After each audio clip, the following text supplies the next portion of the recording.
अपने ये क्लास। तो फर्स्ट क्वेश्चन में क्या है, फर्स्ट क्वेश्चन पहले देखें एरर का।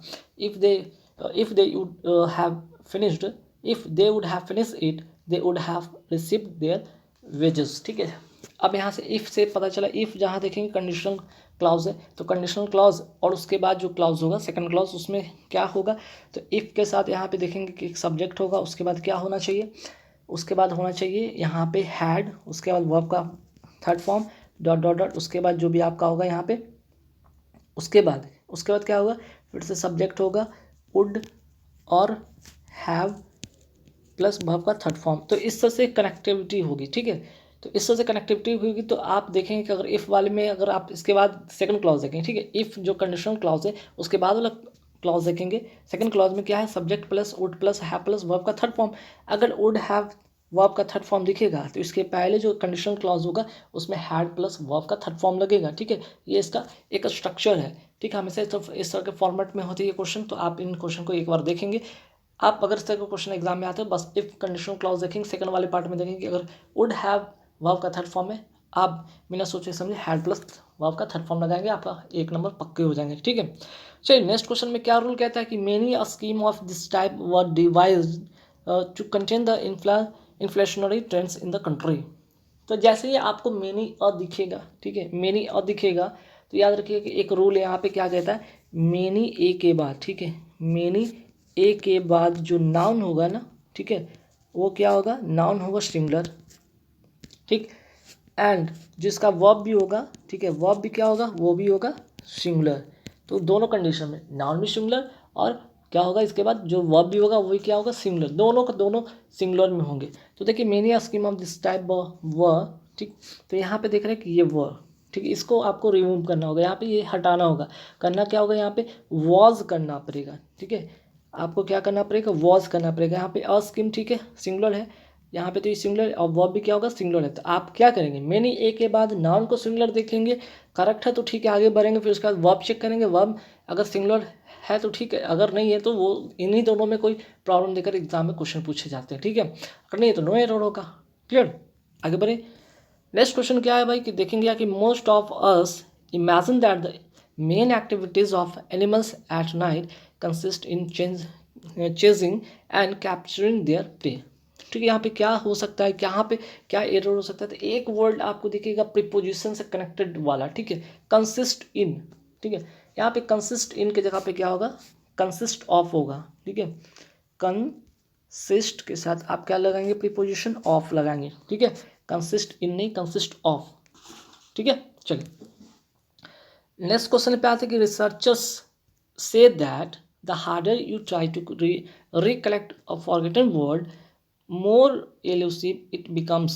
ठीक है, अब यहाँ पे देखेंगे कि क्या चीज़ है, यहाँ पे द हार्डर लगा हुआ है। ठीक है, अगर एक कंपैरेटिव का यहाँ पे मामला है और उसके बाद एक रिपीटिशन की मामला है। ठीक है, जब इस का फॉर्मेशन आपको दिखेगा, जैसे यहाँ पे भी कंपैरेटिव है और यहाँ पे भी कंपैरेटिव है, तो दोनों से कंपैरेटिव है और इस कंपैरेटिव के पहले अगर द लगा है तो इसके बाद भी क्या लगेगा, द लगेगा। ठीक है, तो क्या होना चाहिए, द मोर का कॉम्बिनेशन होगा, तब जाकर सेंटेंस अपने आप में कंप्लीट होगा। ठीक है, the harder dot dot dot the more, है ना, इस तरह से एक कनेक्टिविटी होता है सेंटेंस का।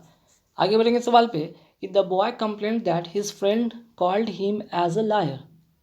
ठीक है, तो यहाँ पे क्या होगा, यहाँ पे एज यहाँ पे हटाएंगे, द बॉय कंप्लेन तो ठीक है, दैट हिज फ्रेंड कॉल्ड तक भी ठीक है, हिम एज अ लायर नहीं। ठीक है, अगर नेम हो, कंसीडर हो, कॉल हो, थिंक हो, टर्म आदि, इसके साथ वर्ब के साथ कभी भी एज का प्रयोग नहीं करते हैं। यहाँ पे एज का प्रयोग गलत है, नोट करेंगे। अगर कोई नाम हो, ठीक है, कोई कंसीडर हो, कोई विचार हो, कॉल हो, किसी को बुलाते हैं, थिंक हो, या फिर टर्म्स हो कोई। ठीक है, तो यहाँ पे टर्म्स की बात की गई है, call him as a liar नहीं, कॉल हिम अ लायर। ठीक, तो ऐसे अगर टर्म आपको दिखेंगे उनके साथ एज का यूज़ नहीं कभी करेंगे, है ना। चलिए आगे बढ़ेंगे सवाल पे। When all men desist stealing each other the world will be a better place to live in. यहाँ पे क्या एरर हो सकता है, देखिए डेसिस्ट आपको वर्ड दिखता है, जैसे ही डेसिस्ट दिखता है, व्हेन ऑल मैन डेसिस्ट के साथ जो प्रीपोजिशन होता है, इनके साथ एक प्रीपोजिशन होता है। ठीक है, इसके साथ प्रीपोजिशन क्या होता है, इसके साथ प्रीपोजिशन फ्रॉम लगता है, डेसिस्ट फ्रॉम, desist from, तब जाके ये सेंटेंस क्लियर होगा. When all men desist from stealing each other, the world will be better place in to live in, है ना. चलिए आगे बढ़ेंगे सवाल पे कि I will certainly avail of your offer when the occasion arise. मैंने आपको पहले वीडियो में काफ़ी सारे पहले भी मैंने आपको पढ़ा रखा है, तो उसमें एक वर्ड आपको मैंने बताया अवेल. ठीक है, अवेल कुछ ऐसे वर्ड होते हैं जिनके साथ रिफ्लेक्सिव प्रोनाउन होता है. जिनके साथ क्या होता है, रिफ्लेक्सिव प्रोनाउन का यूज़ होता है. तो अवेल के साथ क्या करेंगे, आपको एक रिफ्लेक्सिव प्रोनाउन का यूज़ करना पड़ेगा, प्लस रिफ्लेक्सिव प्रोनाउन यूज़ करेंगे. ठीक है, तो यहाँ पे अवेल के साथ क्या होगा, अवेल के साथ माई सेल्फ होगा, है ना. इसके साथ क्या होगा, अवेल के साथ माई सेल्फ का यूज़ करेंगे. क्यों, क्योंकि यहाँ पे आई के लिए माई सेल्फ यूज़ करेंगे, है ना. I will certainly avail my self of your offer. Clear. Next question, since one can not read every book, one must be content with making a judicious selection. अब देखिए यहाँ पे एक word का term है, और कई बार एरर पार्ट ऑफ स्पीच से हटकर भी एक चीज़ आता है, जैसे कोई वर्ड दे दिया जाएगा जो कि सुटेबल नहीं होता है, तो ये वर्ड वाला एरर है. जुडिशियल के साथ क्या होगा, जुडिशियल की अगर हम बात करते हैं तो कहीं ना कहीं ये क्या हो जाता है, ये कानूनी संबंधी के अर्थ में, कानून के अर्थ में हो जाता है ना. जो कि यहाँ पे अगर सेंटेंस देखा, since one can read every book, one must be content with making a dash selection. तो यहाँ पे बात पढ़ने की हो रही है. अगर कोई एक भी बुक नहीं पढ़ता, अगर one can not read every book, अगर कोई एक भी बुक नहीं पढ़ सकता है, तो one must be content with making. तो कौन सी बुक पढ़ेगा, ऐसे सिलेक्शन के लिए आपको सिलेक्शन के लिए क्या करना पड़ेगा, वहाँ पे जुडिशियल की बात नहीं की है, जुडिशियस आपको करना पड़ेगा. मतलब कोई विवेकपूर्ण, कोई बुद्धि से भरा, कोई दिमाग से भरा, कोई है ना, अच्छे सोच के साथ आप कौन सी बुक को प्रेफर करते हैं जिससे कि आपका सिलेक्शन होगा, वहाँ पे जुडिशियस करेंगे. ठीक है, ये होता है विवेकपूर्ण. जो आपका फैसला होगा वो क्या होगा, विवेकपूर्ण फैसला होगा, है ना. One must be content with making a judicious selection. चलिए आगे बढ़ेंगे सवाल पे. He objected to me leaving the job without prior information. अब देखिए यहाँ पे ही ऑब्जेक्टेड के बाद यहाँ पे टू मी लिखा हुआ है. ठीक है, तो आपको करना क्या होगा, ध्यान रखिएगा, कोई भी जेरंड से पहले, एक देख रहे हैं ये क्या है, यहाँ पे जेरंड है. ठीक है, और जेरंड से पहले क्या होगा, जब कोई प्रोनाउन आता है, जेरंड से पहले अगर कोई प्रोनाउन आता है तो क्या होता है, वो हमेशा जनरली क्या कहते हैं, वहाँ पे हम पॉजेसिव केस का यूज़ करते हैं. ठीक है, क्या कहते हैं वहाँ पे जनरली हम क्या करते हैं, यहाँ पे जनरली ऐसे कंडीशन में पॉजेसिव केस का यूज़ करेंगे. पॉजेसिव केस का यूज़ करेंगे. पॉजेसिव केस करने का मतलब यहाँ पे मी नहीं होगा, बल्कि क्या होगा, माई यहाँ पे करेक्ट होगा. ठीक है, he objected my leaving the job without prior information. चलिए आगे बढ़ेंगे सवाल पे. अब देखिए यहाँ से फिल इन द ब्लैंक से, जो कि काफ़ी इंपॉर्टेंट होगा आप लोग के लिए. तो रूल से भरे भी कुछ यहाँ पे आपको मिलेंगे. जैसे देखिए अगर फर्स्ट क्वेश्चन की हम बात करते हैं कि he drove from Maharashtra dash Karnataka without stopping to rest, है ना. तो यहाँ पे क्या होगा, इज इनटू टुवर्ड्स टू. तो यहाँ पे आपको करना क्या हो, जब डायरेक्शन की बात हो रही है ना, यहाँ पे क्या हो रहा है, एक डायरेक्शन की बात हो रही है. आप क्या करें, ड्राइव किया जा रहा है फ्रॉम कहाँ से, तो महाराष्ट्र से Karnataka. He drove from Maharashtra dash Karnataka without stopping dash. बिना रुके कोई बंदा, कोई भी व्यक्ति क्या कर रहा है, महाराष्ट्र से कर्नाटका की ओर जाता है, ड्राइव करके जाता है. तो वहाँ पे कंडीशन क्या होगा, वहाँ पे आप क्या करेंगे, टू का यूज़ करेंगे. डायरेक्शन के सेंस में आप यहाँ पर टू यूज़ करेंगे, टुवर्ड्स नहीं. ठीक है ना, इन टू ना इज, टू. ठीक, चलिए आगे बढ़ते हैं. If I were dash I would not accept such treatment. ठीक है, यहाँ पे क्या होगा भी, ठीक, यहाँ पे कौन सी चीज़ यूज़ करेंगे, यहाँ पे चार ऑप्शन है, हिम ही देम वन. ठीक, यहाँ पे क्या करेंगे, तो यहाँ पे ध्यान रखिएगा, इफ़ अगर कंडीशनल सेंटेंस की बात हो, इफ़ आई वर के बाद यहाँ पे आना चाहिए एक सब्जेक्टिव केस आना चाहिए. यहाँ पे क्या आना चाहिए, एक सब्जेक्टिव केस आना चाहिए. तो सब्जेक्टिव केस के कंडीशन में हम क्या करेंगे, ही का यूज़ करेंगे. If I were he I would not accept such treatment. Condition के बाद हो, अगर कंडीशनल सेंटेंस में हो तो आई वर के बाद हम क्या करेंगे, सब्जेक्टिव केस का यूज़ करेंगे. चलिए आगे बढ़ेंगे. Many a man dash imprison without trial of fascist countries. अभी मैंने सीखा था मेनी ए के बाद क्या होता है, नाउन क्या होता है, नाउन होता है आपका सिंगुलर. ठीक है, यहाँ पे नाउन सिंगुलर है, और वर्ब भी क्या होगा, वर्ब भी आपका क्या होगा, सिंगुलर होगा. तो यहाँ पे सिंगुलर के सेंस में मेनी ए मैन, यहाँ पे लगता है ऑप्शन कुछ उल्टा का पुल्टा हो गया, है ना. जैसे एक बार चेक कर लेते हैं इसमें कौन सा ऑप्शन था, यहाँ पे लिखते समय कुछ गलती हो गया टाइपिस्ट से. ठीक है, यहाँ पे ऑप्शन क्या क्या था ध्यान रखिएगा। यहाँ पे अगर ऑप्शन दूसरे क्वेश्चन का हो गया तो यहाँ पे आप क्या भरेंगे, यहाँ पे फिल करेंगे, यहाँ पे वॉज करेंगे, ठीक है। ऑप्शन यहाँ पे गलत हो गया। Many a man was imprison without trial of fascist countries, ठीक। ये लगता है कि क्वेश्चन नंबर 13 का ही यहाँ पे ऑप्शन लिखा गया, जो कि यहाँ पे गलत है। यहाँ पे होना चाहिए था are is was have been, ठीक है। चलिए इतना तो आप मैनेज कर ही लेंगे। आगे बढ़े सवाल पे। देखिए I know to dash you alluding, alluding में संकेत करना। अब संकेत करना, यहाँ पे बहुत सारे लोग हैं, अब आपको डायरेक्शन से संकेत कर रहे हैं, तो यहाँ पे देख रहे हैं बहुत सारी चीज़ें ग्रुप में है। अब उनमें से किसी एक को अगर ऐसे संकेत करना होगा तो वहाँ पे विच का यूज़ करेंगे कि I know to which you are alluding, ठीक है। चलिए आगे बढ़ते हैं सवाल पे। Question number 13, each a man and each women. अब यहाँ पे आपको लगेगा कि एंड से कनेक्ट है, दो सब्जेक्ट है, तो ऐसा लगेगा कि आपकी यहाँ पे प्लोरल कर देंगे। आप समझेंगे कि each man and each women, यहाँ पे देखने से आपको लगेगा कि एंड से तो दो सब्जेक्ट कनेक्ट है, तो यहाँ पे प्लोरल यूज़ करेंगे। अगर करेंगे तो आपका गलत हो जाएगा। ईच, अगर एंड से दो सब्जेक्ट कनेक्ट है और उनके पहले अगर ईच लग गया ना, तो ध्यान रखिएगा उनके साथ हमेशा सिंगुलर वर्ब का यूज़ होता है। सिंगुलर वर्ब में कौन होगा, हैज़, ठीक। नेक्स्ट क्वेश्चन पे आते हैं कि most animals which are nocturnal have a sharper dash at night than in the morning, ठीक है। तो नाइट से ज़्यादा क्या है, मॉर्निंग में क्या होते हैं उनकी जो कह रहा है कि जो कि मतलब कि मॉर्निंग से ज़्यादा उनकी जो नाइट में जो होता है देखने की क्षमता होती है, जो ज़्यादातर कुछ ऐसे एनिमल होते हैं जो कि बहुत ही क्या होते हैं, खुखार होते हैं, और रात में ज़्यादा देख पाते हैं कंपैरिजन दैन मॉर्निंग में। तो यहाँ पे अगर देखने की सेंस हुआ तो साइट आई व्यू नहीं बल्कि विज़न यहाँ पे होगा, ठीक है। शार्पर विज़न, विज़न कैसा होना चाहिए, शार्पन होना चाहिए, ठीक है। तो यहाँ पे शार्पर विज़न की बात होगा, साइट नहीं, आई नहीं, व्यू नहीं। Let's say that age and experience dash wisdom to man. Age और एंड, देखिए एंड से दो सब्जेक्ट जुड़े हुए हैं और दोनों अलग अलग बातें बता रहा है कि अगर एज की बात करें, उम्र की बात करें और अनुभव की बात करते हैं तो क्या करता है, दो चीज़ है। तो यहाँ पे एंड से दो सब्जेक्ट जुड़े हुए हैं या दो चीज़ की बात करें, दो मतलब प्लोरल के लिए आपको यहाँ पे ब्रिंग करना होगा, है ना।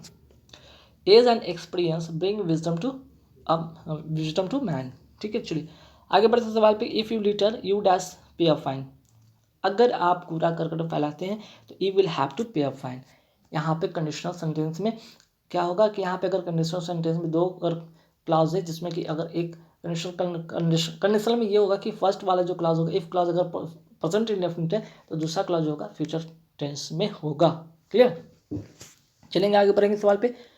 This plane will take off when the thunderstorm, क्या होगा, वुड स्टॉप या विल स्टॉप, क्या होना चाहिए यहाँ पे।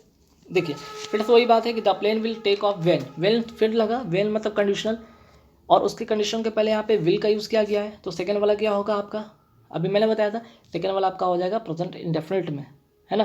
प्रेजेंट इंडेफिनिट में क्योंकि ये फ्यूचर है, तो ये वाला सेकंड वाला पार्ट क्या हो जाएगा, प्रेजेंट इंडेफिनिट में, है ना, या सिंपल पास्ट सिंपल प्रेजेंट कहें तो स्टॉप्स होगा, ठीक है, स्टॉर्म स्टॉप्स। चलिए आगे बढ़ेंगे सवाल पे। व्हेन द डॉक्टर, फिर से कंडीशनल सवाल आ रहा है। When the doctor the patient was already, past की दो घटना है, पास्ट की दो घटना है, तो द पेशेंट ऑलरेडी क्या होगा, ऑलरेडी डेड, मर चुका था। कब, ये पास्ट की दो घटना है, तो when the doctor arrived, when the doctor arrived, ठीक है, पास्ट की घटना है ना, तो अराइव्ड लगाएंगे और ऑलरेडी वो मर चुका है। चलिए अब यहाँ से अपोजिट मीनिंग फटाफट देख लेते हैं, बहुत इंपॉर्टेंट है, ठीक है। जैसे सबसे पहले अगर हम बात करते हैं रैपिड के बारे में आते हैं, रैपिड का मतलब होता क्या है, अपोजिट मीनिंग। रैपिड का मतलब होता है तीव्र, रैपिड का मतलब तेज, तो इसका अपोजिट क्या होगा, स्लो। सीवर, सीवर का मतलब क्या होता है, इसका मतलब होता है कठोर, कठोर भी होता है, तीक्ष्ण भी होता है ना। तो अपोजिट क्या होगा इसका, कोमल, है ना, इसका करेक्ट आंसर हो जाएगा कोमल, कठोर का कोमल। आगे बढ़ेंगे सवाल पे कि फ्रूटलेस, फ्रूटलेस का मतलब क्या होता है कि मतलब कि कह सकते हैं फलहीन, निरर्थकहीन, मीन्स कि बेकार, तो उसका अपोजिट क्या हो जाएगा, सक्सेसफुल। फ्रूटलेस का मतलब क्या हो जाएगा, अर्थहीन या फलहीन कह सकते हैं, है ना, या निरर्थक कह सकते हैं, बेकार कह सकते हैं, ठीक है, बेकार कह सकते हैं, और सफल कह सकते हैं, तो उसका अपोजिट क्या हो जाएगा, सफल। आगे बढ़ेंगे सवाल पे। इनिशिएटेड, इनिशिएटेड का मतलब होता है कमेंस्ड करना, प्रारंभ करना, शुरुआत करना, तो उसका अपोजिट क्या हो जाएगा, कंक्लूडेड, ठीक है। इसका मतलब अगर शुरुआत करना होता है तो इसका अपोजिट क्या होगा, शुरुआत करना का समाप्त करना, इस कंक्लूड का मतलब होगा समाप्त करना। ठीक है, चलिए आगे बढ़ेंगे सवाल पे। कंसेंसस, कंसेंसस का मतलब क्या होगा? यहाँ पे 4 ऑप्शन आपको देखें, एक्सेप्ट, डिसएग्रीमेंट, ओपिनियन, परमिशन। तो देखिए कंसेंसस का मतलब होता है सहमत, एक मत। ठीक है, कंसेंसस का मतलब होता है एक मत या सहमत, एक मत बोलिए या सहमत कहिए आप लोग, है ना। तो इसका अपोजिट क्या होगा? डिसएग्रीमेंट, मतलब कि सहमत नहीं होना, है ना। आगे बढ़ेंगे सवाल पे। जेन्युइन, जेन्युइन का मतलब क्या होता है? असली कह सकते हैं। जेन्युइन का मतलब होता है असली, तो उसका अपोजिट क्या होगा? नकली, है ना, फेक। रिवील, रिवील का मतलब होता है रहस्य खोलना, प्रकट करना, है ना, रहस्य खोलना, रहस्य खोलना या उजागर करना। तो इसका अपोजिट क्या होगा? हाइड, छिपाना। डिस्क्लोज का मतलब होता है रहस्य खोलना ही, कवर का मतलब ढकना, विल का मतलब ढकना। ठीक है, तो यहाँ पे अगर रिवेल्स की बात करें तो रिवील के सेंस में, अगर रहस्य खोलने के सेंस में होगा तो वहाँ पे हाइड की बात करेंगे। ठीक है, चलिए आगे बढ़ेंगे सवाल पे। फैटिक, फैटिक का मतलब क्या होता है? थका हुआ। फैटिक का मतलब होता है थका होना, थका होना। तो थका होना का अपोजिट क्या होगा? एनर्जाइज। ठीक है, एनर्जाइज। तो एनर्जाइज इसका क्या हो जाएगा? एनर्जी से भरा, है ना। ऑटोनॉमी, ऑटोनॉमी का मतलब क्या होता है? ऑटोनॉमी का मतलब होता है स्वायत्तता। ठीक है, किसी दूसरे पर डिपेंडेंसी की बात करते हैं, है ना, दूसरे पर डिपेंड होना। ऑटोनॉमी का मतलब क्या होगा यहाँ पे? सॉरी, ऑटोनॉमी का मतलब होता है विदाउट डिपेंडेंट, और इसका अपोजिट क्या होगा? डिपेंडेंस, है ना, अधीनता यानी किसी पर निर्भर करना। डिपेंडेंस अपोजिट हो जाएगा, और इसका क्या होगा? यहाँ पे किसी पर निर्भर नहीं करना, विदाउट डिपेंडेंट, है ना। चलिए नेक्स्ट बढ़ेंगे सवाल पे कि फ्लेक्सिबल, फ्लेक्सिबल का मतलब क्या होता है? फ्लेक्सिबल का मतलब लचीला होता है। इसका अपोजिट जो होगा रिजिड, रिजिड का मतलब कठोर होता है। ठीक है, और इसका मतलब क्या होता है? फ्लेक्सिबल का मतलब लचीला, लचीला। ठीक है, चलिए आगे बढ़ेंगे सवाल पे कि यहाँ पे most best, choose a one which best express, मतलब साइनोनिम है। ठीक है, तो फर्स्ट यहाँ पे क्या है? एनिग्मेटिक, एनिग्मेटिक का मतलब क्या होता है? पजलिंग, मतलब कि क्या होगा? पजलिंग का मतलब कोई कह सकते हैं कि पजल जैसा है कि जिसको सुलझाया ना जा सके, अनसुलझा चीज़, है ना, एनिग्मेटिक, पजल। नेक्स्ट क्वेश्चन पे आते हैं डिस्पोंडेंट, डिस्पोंडेंट का मतलब क्या होता है? डिस्पोंडेंट का मतलब होता है निराश, डिस्पोंडेंट का मतलब होता है निराश या उदास कहिए। इसका अपोजिट हो जाए, इसका साइन हो जाएगा डिजेक्टेड, डिजेक्टेड का मतलब ये होता है निराश या उदास, है ना। चलिए डिपेंडेंट का मतलब होता है पश्चाताप होता है। रिजेक्ट मतलब कि कोई आपके पास कोई चीज़ था जो कि आपके फेवर में आप उसको रिजेक्ट कर दिए, है ना। कोई ऑप्शन आया आपके सामने कि दो चीज़ आप उसको एक्सेप्ट करेंगे, ये या वो, कौन से करेंगे? नहीं करेंगे, रिजेक्ट करेंगे। ठीक है, रिजेक्ट का मतलब होता है त्याग देना, है ना। एवर्जन, एवर्जन का मतलब क्या होता है? घटिया, बेकार, जिसको आप मतलब ऐसे घृणा के सेंस में आप उस चीज़ को घृणा करते हैं। एवर्जन, एवर्जन का जो साइन होगा वो क्या होगा? डिसलाइक करना, है ना। अग्रेशन का मतलब क्या होता है? अग्रेशन का मतलब आक्रामक होता है। असर्शन का मतलब होता है कोई आरोप या अभिकथन होता है। इम्पोर्टेंस का मतलब बाधा होता है ना, इसका मतलब बाधा होता है। इसका मतलब आरोप कह सकते हैं या अभिकथन कह सकते हैं। और एग्रेशन, एग्रेशन का मतलब आक्रामक होता है, आक्रामक, है ना। चलिए तो इसका आंसर सी हो जाएगा, डिसलाइक करना। अब आते हैं डिस्परेशन, डिस्परेशन का मतलब क्या होता है? डिस्परेशन का मतलब होता है, इसका मतलब होता है निराश, निराश, निराश कहिए, लाचारी कहिए। इसका जो साइन होगा होपलेसनेस, निराश या लाचारी जैसे होगा। जुबलीएशन मतलब जो खुशी का बात होता है। फैसिनेशन का मतलब ये होता है कि फैसिनेशन मतलब कह सकते हैं कि कोई इसी तरह की भावना, खुशी की भावना के सेंस में होता है। मस्ती की भावना के सेंस में। डिप्रेशन मतलब होता है, डिप्रेशन का मतलब होता है इसी तरह के दुख से भरा, लेकिन उसमें डिप्रेशन यहाँ पे क्या लिखा हुआ है? डिप्रेशन, यहाँ पे डिप्रेशन है। ठीक है, तो यहाँ का मतलब, यहाँ मतलब जो डिप्रेशन जो लिखा है यहाँ पे निराश या लाचारी के सेंस में यहाँ पे बात हो रहा है ना। यहाँ पे डिप्रेशन की बात करें तो यहाँ पे क्या होगा? लाचारी के सेंस में होगा या निराशा के सेंस में होगा, है ना। चलिए आगे बढ़ेंगे सवाल पे। चलिए यहाँ पे तो गई निराश या लाचारी, और यहाँ पे साइन हो रहा था होपलेसनेस। होपलेस मतलब एक तरह के लाचारी के सेंस में ही होगा, जहाँ पे कोई आशा नहीं हो, कोई निराशा ही निराशा चारों तरफ दिखे, दुख की बात नहीं। ठीक है, चलिए जुबलियंट, जुबलियंट का मतलब क्या होता है? जुबिलियंट का मतलब यहाँ पे हो जाएगा कहीं ना कहीं यहाँ पे खुशी के सेंस में, आनंदित के सेंस में, प्रसन्न के सेंस में एक इस टैक्टिक होगा। ठीक है, क्या होगा यहाँ पे, इस टैक्टिक मतलब क्या यहाँ पे होगा, प्रसन्न, यहाँ पे नोट कर सकते हैं प्रसन्न। ठीक है, प्रसन्न, जुबिलियंट या इस टैक्टिक। ठीक है, चलिए आगे बढ़ेंगे सवाल पे। लिबर्टी, लिबर्टी का मतलब क्या होता है, लिबर्टी का मतलब होता है स्वतंत्रता, फ्रीडम कहिए। ठीक है, स्वतंत्रता कहिए, फ्रीडम कहिए, तो इसका साइन जो होगा फ्रीडम हो जाएगा, है ना। आगे बढ़ते हैं ब्लिस्टर, ब्लिस्टर का मतलब क्या होता है, ब्लिस्टर का मतलब यहाँ पे होता है कोई घाव। ठीक है, घाव के सेंस में होता है, तो इसका साइन होगा बॉन्ड, बॉन्ड का मतलब ये होता है घाव। ठीक, ट्रॉमा, ट्रॉमा का मतलब क्या होता है, ट्रॉमा का मतलब होता है इमोशनल शॉक, है ना। ट्रॉमा का मतलब होता है इमोशनल शॉक, मीन्स कोई किसी बात से आपको बहुत सदमा लगा, गहरा धक्का लगाओ किसी बात से, तो वहाँ पे इसका यूज़ करेंगे।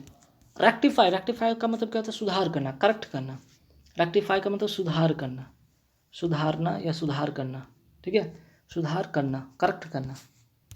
आगे बढ़ेंगे सवाल पे कि फैबुलस, फैबुलस का मतलब क्या होता है, फैबुलस का मतलब होता है शानदार, तो इसका साइन हो जाएगा मार्वलस। ठीक है, इसका मतलब होता है शानदार। ठीक है, तो गाइज कैसे लगे वीडियो, यहाँ पे कुल 39 क्वेश्चन थे।